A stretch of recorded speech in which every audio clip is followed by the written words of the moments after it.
Welcome back to the Lanterne Rouge Cycling Podcast presented by Zwift.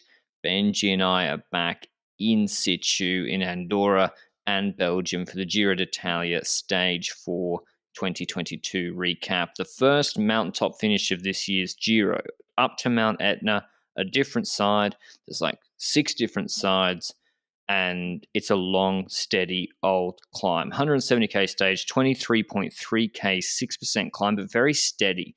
There is one section about 8k's to go that's a little bit steeper, a 10% kilometer, but otherwise it flattens out at the finish. So when Benji and I are trying to figure out who is going to win a stage, when a climb like this has a 5% finish that's exposed with possible headwinds, which often happens on Etna, that decreases the incentive for GC teams to pace. And that's exactly what happened today, Benji. The break really got a nice license or leash at the start of this stage. Yes, certainly. And the gap started going up to 11 minutes for a group that included some really decent riders, including the man that was said to be in this breakaway, was announced to be in this breakaway, Lenny Kemna. He is on a bit of time due to his attack on stage 1. Then he lost some time after that attack as well. And then his time trial was good. But yeah, in general, he was on a bit of time. There were some other people in that group, including Oldani. We also had Juan Pedro Lopez, Gijs Leemreizer for Jumbo, Mauri van Zevenand. I'll try and get the most important names out there. Ryan Tarame, also a pretty important breakaway rider, won a stage at the Vuelta. Valerio Conti in this breakaway as well. Just in general, pretty strong breakaway. And there's still some tension of who's going to win on the Etna, for example. And it was likely that the break was going to win with that 11-minute advantage, but it started going down. And an odd thing that happened at the start of the stage was Lopez dropping out of this race completely. Miguel Angel Lopez, not Juanpe Lopez. We'll talk about that abandonment after we get to the stage finish.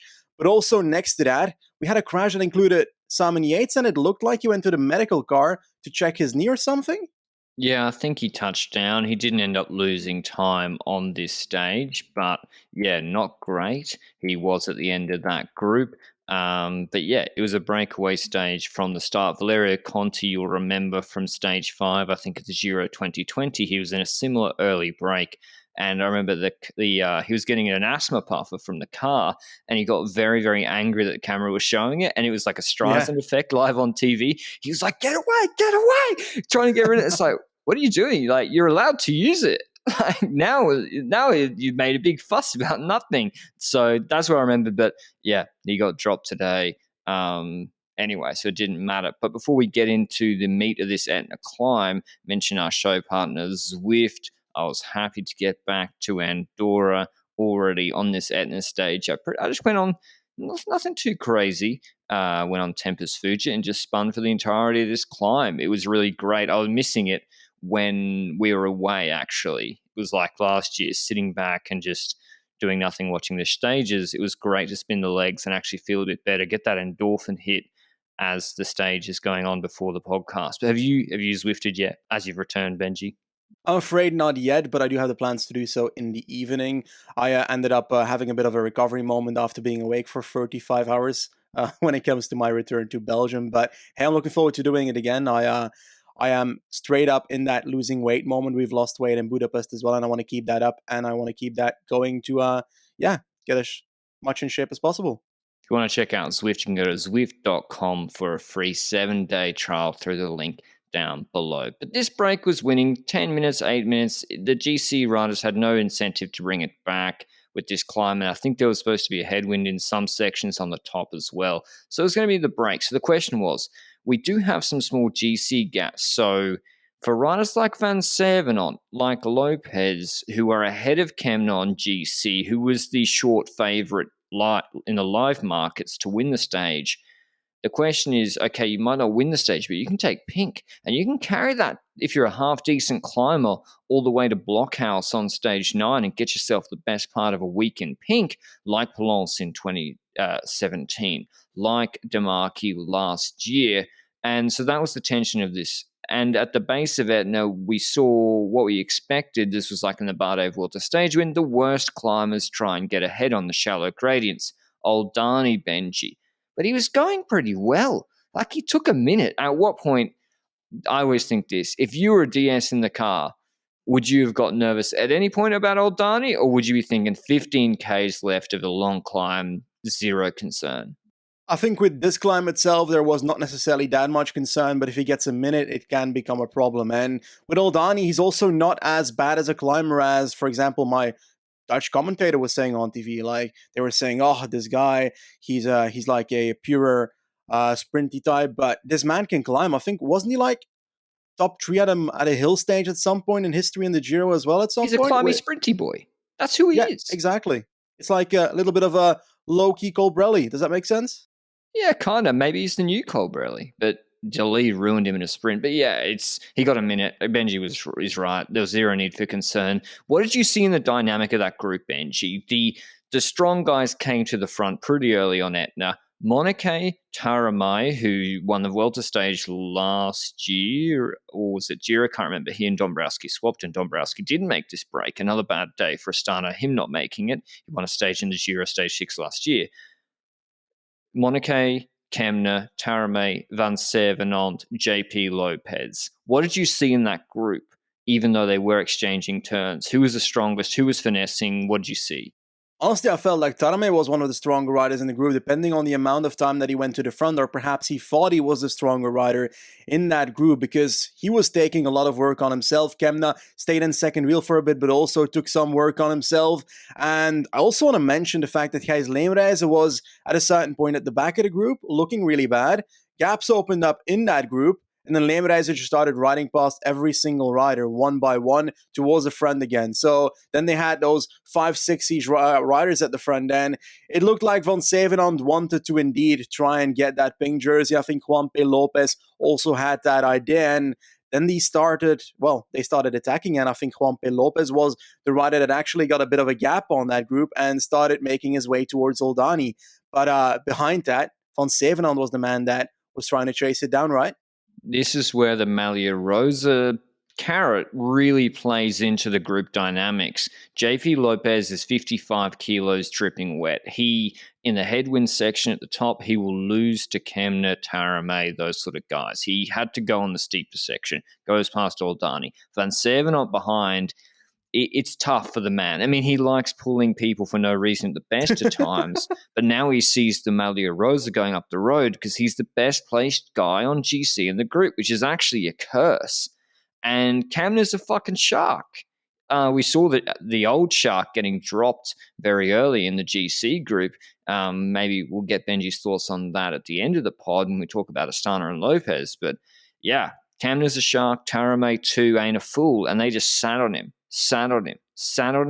and then eventually Kemna attacked, dropping, I think, Tarame, he was most concerned about. He brought Monike and Van Zevenant with him initially, wasn't concerned, and that's where Tarame lost this stage. I think he was very, very strong, but yeah, he needed to follow Kemna on that section, and yeah, he just, when he lost that 15 seconds, he couldn't really do anything about it. Benji, then it got to 15 seconds. We had our first Italian time gaps of the year. JP Lopez, I thought he was always getting mowed down because that exposed section, as I said, is really light. What did you think when Kemna caught him? Like, if you were JP Lopez, what would you have done in that situation? Is there anything you can do when you're caught 3Ks to go with a bigger, stronger guy catching you? I think at that point, I'd just be trying to survive and follow because you don't know how much of the last 15 seconds of the gap Lopez was thinking, okay, Kemna's going to catch me. Maybe he thought that and decided to not go as fast for a second, then set up on Kemna's wheel and try to outsprint him at the end. Perhaps that's an idea that came up to his mind, but it looked like they started talking to each other. And I was like, what would these two people start talking about? There's a stage win for Kemna up there. There's a pink jersey for Lopez up there, but a lot of people were insinuating they're talking to each other about a trade deal. Lopez will get pink and Kemna will get the stage. But the one thing I don't get about that is the gap to the peloton is still 4 minutes then. And Lopez is 117 behind in GC, and that gap is on Van der Poel, who had dropped from the peloton at that point. So does he just if they completely don't stand still, no, that should be safe either way. Oh yeah, Tarame. What do you mean? Well, Tarama, so Kemna was 40, 45 seconds behind JP Lopez. Mm-hmm. So even if Lopez just rides tempo, he he won't lose 45 seconds to Kamna. But Taramay was like 23, 22. And so I think he was worried if they finesse, Taramay comes back, and then you got two bigger guys attacking him in 3Ks, exposed, flatter terrain. It really flattens off at the end. With stage bonus, with 6 seconds, it then gets a bit dicey for Pink. That's maybe what he's thinking. Maybe he wasn't thinking anything at all. Maybe Kamna just said, hold my wheel if you can, but you're not going to win the stage. And he just went, ah! Maybe he did that. Maybe that was all the conversation was. So it might not have been a deal. Anyway, Leonard Kamna, we presume there was something, a deal or whatever, unspoken understanding. They exchanged some turns. Kamna's the strongest. Goes into the last corner, though, and he brake checks JP Lopez just a little bit. Maybe he took it wide. Maybe he brake checked him. As I said, Kamna's not a fool and wasn't going to be taken for one, even if there was an unspoken agreement. And Lopez nearly crashes, has to brake, drops him off the wheel anyway. Would have beaten him in the sprint, and Kamna wins the Giro d'Italia stage to fill in, as he said, to put it in his pocket. He's the best breakaway mountain rider in the world. His strike rate is ridiculous, wins it. And yeah, JP Lopez goes into the Maglia Rosa on the same time, just behind him. And so, just like they drew it up, I think, for Bora Hansgrohe. Before we get into the top 10 and the other outcomes from the stage in the GC group, I'll mention our supporting sponsor, GCN Plus, the best place to watch the Giro d'Italia worldwide, excluding New Zealand. You can catch up when it suits you with full stage replays and on-demand highlights, as well as analysis after the race and previews of the next stage. All LRCP listeners from the US, UK, Australia, Canada, Germany can get 25% off an annual GCN Plus subscription by heading to gcn.eu/LRCP. The GC hasn't really been decided yet, so if you want to catch up on the previous stages or just dip into the Giro now, it's not too late to get yourself a GCN Plus subscription. But yeah, Benji, you turned your eyes up at the Kamna best breakaway rider in the world statement. Do you disagree? I think it's difficult to say because I dare to say that every single rider that is currently fighting for like a top 8 to 15 position, if they decide to become a stage hunter, then they could also be that best stage hunter in the mountains of the world. So I guess he's the best one that has made the right decision, if that makes any sense. Yeah, and I think there's plenty of strong guys who wouldn't have his savvy in these breaks, like a Miguel Agreed. Angel Lopez. Like he's just got the feel for it. Like he's like, Lopez has got 30 seconds, now it's time to push. Or when Aldani's up there, nah, I'm gonna play like I've not got it today. But yeah, a big stage win for him. He's got the Vuelta one missing. It'd be interesting to see if he goes to the Vuelta this year. It'd be a good chance to win a stage there. Lopez second takes the Maglia Rosa. Trek's social media says he didn't even know he was going into the Maglia Rosa, which unless his radio didn't work, I mean, I don't see how Jesus that's true. Christ. Like they're really committed to the act, Benji, or do you think that's true? He didn't know. If he doesn't know, it must be that his radio isn't working, because otherwise it's a clear issue from the DS, I'd say. Because he should be aware at that point that he's heading towards the Maglia Rosa. That makes no sense that he doesn't know. What? Like, exactly as you said, they've either outed themselves as incompetent, or the radio doesn't work, or they're lying. So we'll let you guess which one which one it is. Taramay is third on GC on 58 seconds. Simon Yates is still the leader of the GC group, which we'll get to now. It was Ineos just steady pacing. Nothing really happened. No one took it up. There was too much headwind. Carapaz was just playing around. No one got dropped of note except Vos, Dumoulin, and I think Guillaume Martin lost like 2 minutes, which is quite surprising. Like drop behind Hausen and Pozzovivo. He's better than that normally. Also, the man apparently trained it 1,000 times and didn't do this side when he was here recently. What about Vos and Dumo, Benji? Are you surprised by either? I'm surprised by Vos dropping here. I'm also surprised by Vos dropping here, to be honest. And, well, I wasn't expecting him to be like a top 5 candidate, actually. Like, in the run-in, when it comes to his early days this year, I was considering it, but going into this Giro, I didn't really have that feeling about it. And when it comes to Dumoulin, I just didn't expect him as a full scale GC rider in the first place. Despite the time trial earlier, we needed confirmation in the mountains, we said, and we didn't get the confirmation. So I guess we can see from here on onwards that Jumbo needs to change their mind about how they take on this race, unless they see this as like one hit and they still try and go for GC after this. I guess they can, but I'd say switch around and try and go for stage wins.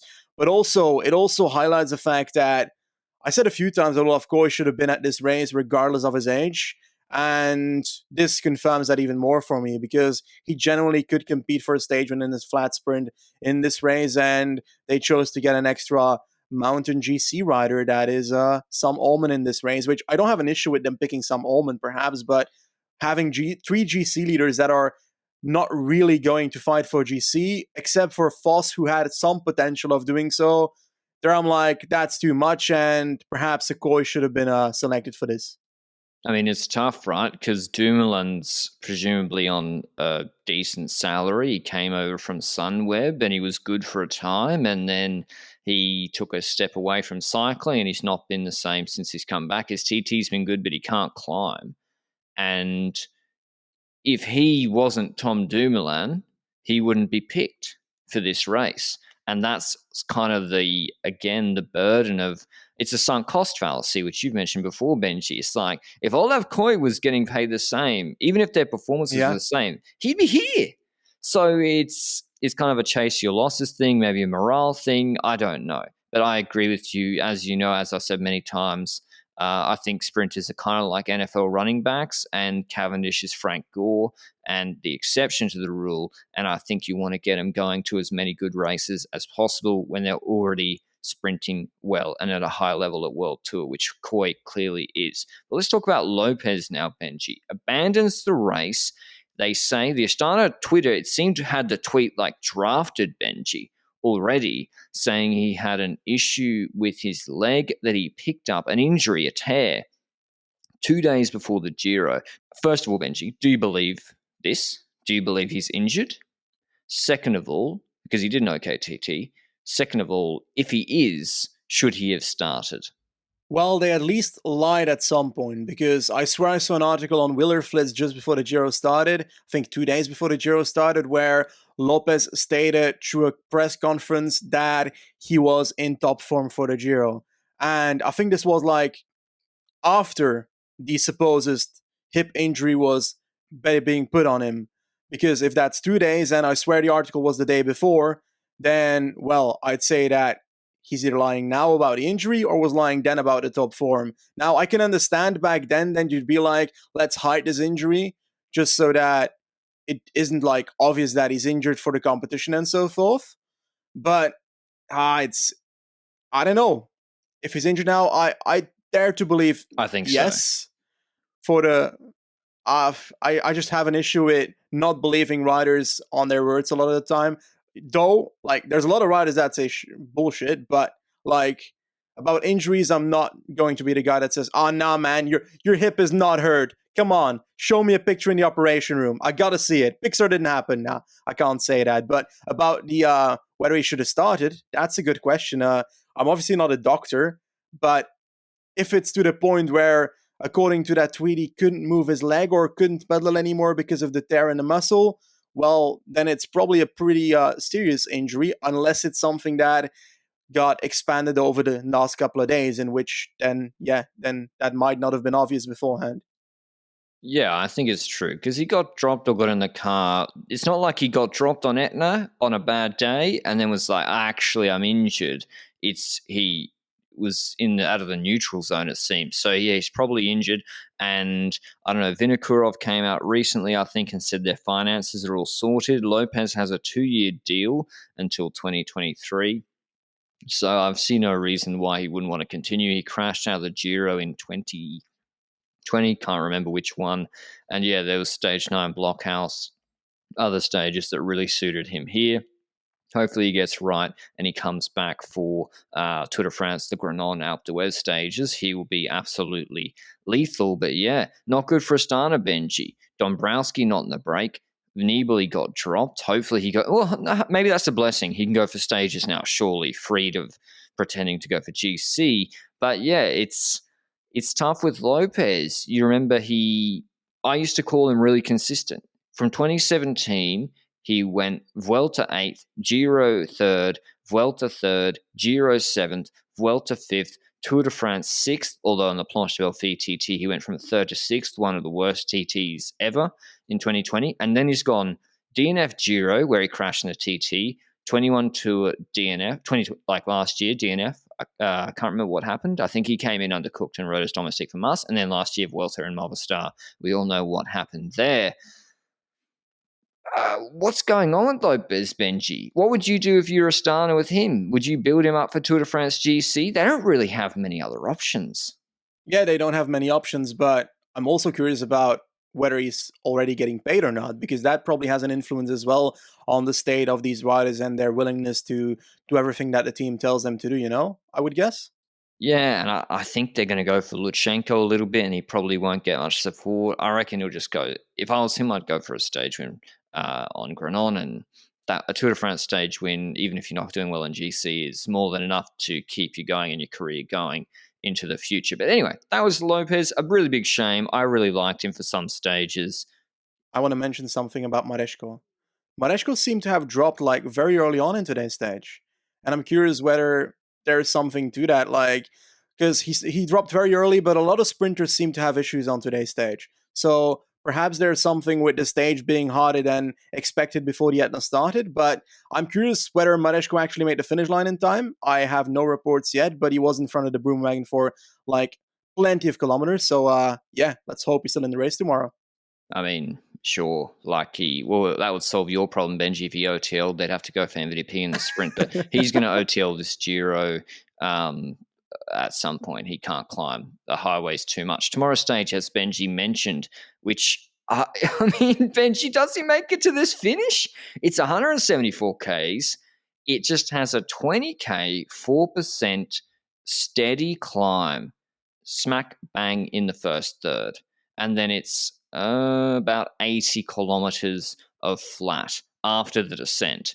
So the Demars and the sprinters should be winning this, but Maresco really can't climb. So, yeah, I wonder about him there. The finish for this has two left-handers. They come in. The last one's at 700 meters, and the second last one is at about just over a kilometer, 1.2 Ks to go. You think this is a sprint stage, Benji? I think it is. I think so as well. I'm curious what Lotto can do in this stage as well. We know that I think Kluge got hit by a motorbike today. I saw something like that on Twitter, or a crash was caused by a motorbike that included Kluge, something like that. And if that's the case, together with the bus not being here, well, then they've only got two riders left for a sprint train. And I'm like, perhaps he should indeed be piloted, like we mentioned earlier on this week, piloted by one rider to get him into a position where he can try and fend out for himself, because he kind of just needs to be on the wheel of Cavendish, if Cavendish is still there after that climb, which he should be, to be honest. Like, Cavendish is not a great climber, but he's got like 100K to fix it. Or is that not possible? Well, yeah, it's like, who's going to take it up? Say Mareshko and Cav get dropped. Is Alpecin going to pace for the entirety of this stage? I can't see Mareshko on the finish list anywhere. Maybe I'm missing him or misspelling his name. It's possible he OTL'd. Cavendish also struggled a lot today. He got dropped. Well, their group got dropped by the Lotto Soudal group, Heto, 4 minutes behind, and were the last riders on the course. And Gaviri was like 6 minutes ahead. So Cav maybe they're smart. Maybe like, why would you go faster than you have to? Or maybe he's not climbing very well. I don't think he'll finish this race either. Blockhouse will be, maybe he's just got to get through Blockhouse. But yeah, I think Quick Step tomorrow with those double left-handers. We saw what they did the other day. They will use Ballerini earlier, I think, to make sure they are in front position with 700 meters to go. I think they will. They have the best train.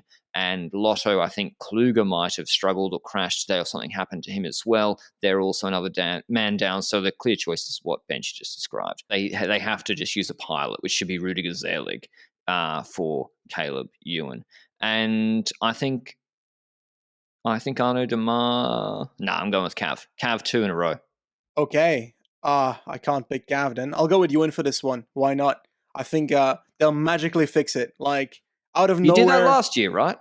Yeah, he did. But wasn't that like the stage where there was like a tiny hill where they controlled it perfectly with the bust, and then after that hill they basically cleaned it for Ewan? Or am I misremembering? I mean, Du Bois did Du Bois did do a good job. Bit of a tongue twister there, but he still had to close Gaviria. I think Gaviria launched early. He still had to do a fair bit of work. Aldani might have been mixing it up in that finish, and he was just way too good. So Israel have got to get it right. I didn't realize the other day that Zabel didn't need to do the full effort to fight Enkhorn for the points. He could have literally jumped out of the peloton doing 200 watts, taken second, and would have kept blue. So they got to get it right for Nizzolo. But I like Cav. Quickstep will probably get it right. And I think Demar's looking good, but he needs to be in much better position than Cav and Ewan to win. He just does not have their top end speed. But yeah, that's all from us for the Giro d'Italia. If you want to catch that, you could live tomorrow. It's on GCN Plus worldwide, except for New Zealand.